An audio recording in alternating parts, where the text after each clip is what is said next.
Hello everyone. Hello everyone. तो start करते हैं ह्यूमन फिजियोलॉजी का पहला चैप्टर और इसका कंफ्यूजिंग टर्म और ट्रिक के बारे में जानेंगे कि कैसे याद करना है। कोई भी कंफ्यूजिंग टर्म अगर होगा तो उसको कैसे याद करेंगे। तो पहला स्टार्ट करते हैं। पहला है कि सिंपल डिफ्यूजन का एग्जाम्पल क्या होगा। उसके नाम में ही छिपा हुआ है। सिंपल डिफ्यूजन वाले में एस से शुरू होता है। आप देखो इसका एग्जाम्पल क्या क्या है। सिलेंट्रेट्स के लास्ट में एस लगा है। प्लेटफॉर्म के लास्ट में एस लगा है। और स्पॉन्जेज यहाँ देखो, स्पॉन्जेज के लास्ट में एस लगा हुआ है। तो ये सिंपल डिफ्यूजन का एग्जाम्पल होगा। सिंपल डिफ्यूजन में इंटायर बॉडी सरफेस से गैसेस एक्सचेंज होता है। ठीक, ये तो हो गया पहला कंफ्यूजिंग टर्म। ठीक, अब दूसरा समझने के लिए आगे चलते हैं। तो दूसरा क्या है? दूसरा यहाँ ट्रैकिया का शेप कैसा होगा? तो इसके नाम में ही छिपा हुआ है। ट्रैकिया के नाम में ही छिपा हुआ है कि इसका शेप कैसा होगा। ये देखिए सी शेप्ड होगा ट्रैकिया। ठीक, और उसके बाद आगे देखते हैं अगला ट्रिक, ग्लोटिस। आपने दो चीज़ सुना होगा, एक होता है ग्लोटिस, एक होता है ग्यूलेट। ग्यूलेट नहीं सुना है तो आप सुना तो होगा ही। इसको बोलते हैं, ग्यूलेट को बोलते हैं फूड पाइप और ग्लोटिस को बोलते हैं एयर पाइप। तो इसमें कंफ्यूजन हो जाता है। इसमें दो चीज़ याद रख सकते हैं, ग्यूलेट और ग्लोटिस में। पहली बात तो ग्यूलेट है फूड पाइप। कैसे पता चलेगा? ई आ रहा है, ई से क्या होता है? ईट। ई से ईट होता है, मतलब ये फूड पाइप का होगा। और इसका पोजीशन भी इसी से याद रख सकते हैं। एक ट्रिक इसी में है कि यू के बाद क्या आता है? यू के बाद क्या होता है? वी। तो इसका पोजीशन होगा वेंट्रल। ग्यूलेट मतलब फूड पाइप का पोजीशन होता है वेंट्रल, और ग्लोटिस एयर पाइप का पोजीशन होता है डॉर्सल। ठीक, अब अगले ट्रिक की तरफ जा रहे हैं। 3 हो गया। चौथा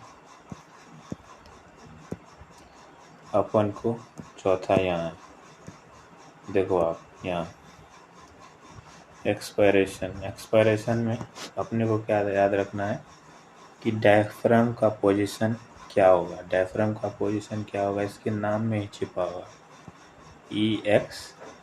EXPIRATION एक्स और RELXED रिलैक्स। रिलैक्स में भी एक्स होता है और एक्सपायरेशन में भी एक्स आएगा। तो रिलैक्स होता है एक्सपायरेशन के केस में, इंस्पायरेशन के केस में कॉन्ट्रैक्ट करता है डायफ्राम। ऐसे याद रख सकते हैं। अब अगला ट्रिक की ओर जाते हैं। तो अपना अगला ट्रिक क्या है? देखो आप यहाँ आ जाओ, ये वाला देखो। इसमें लेयर पूछ देता है, लेयर का ऑर्डर पूछ देता है। तो इसका ट्रिक है एज, यहाँ लिखते हैं एज बी। एज बी का मतलब ए से, यहाँ देखो एल्वियोलर वॉल। एस से स्क्वामस इपिथेलियम।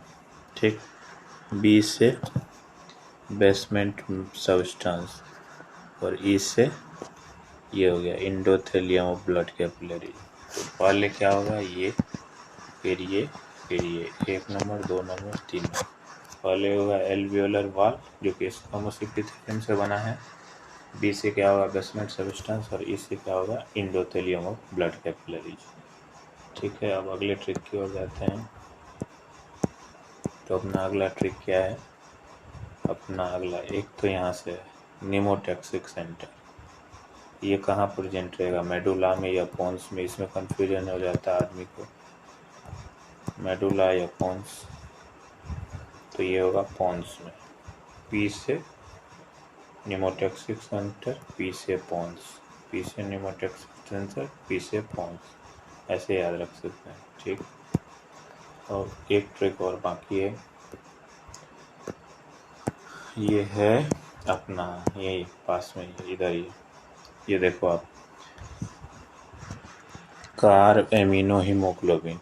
ये आदमी भूल जाता है कि कार्ब एमिनो हीमोग्लोबिन में CO2 जो रहा होता है या CO2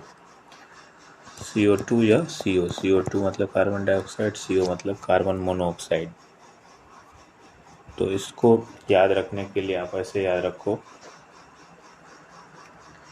कि देखो कार्बोक्सी लिखो एक बार, जब CO2 ज्वाइन होता है तो उसको बोलते हैं कार्बोक्सी हीमोग्लोबिन, कार्बोक्सी। यहाँ से C ले लो और यहाँ से O ले लो,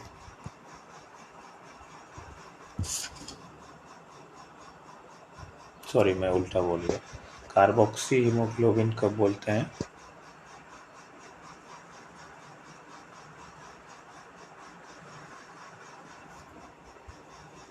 कार्बोक्सी हीमोग्लोबिन कब बोलते हैं, जब कार्बन मोनोऑक्साइड जुड़ा हो। ठीक, और कार्ब एमिनो हीमोग्लोबिन कब बोलते हैं, जब CO2 जुड़ा हो। तो ऐसे करके याद सकते हैं, याद रख सकते हैं। ठीक, अब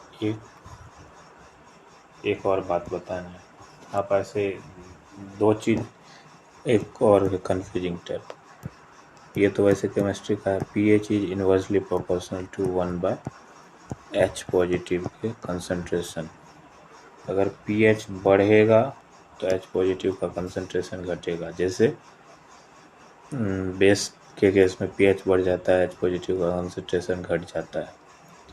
ये आप याद रखना, कंफ्यूज हो जाते हैं लोग छोटे छोटे क्वेश्चन में कभी कभी।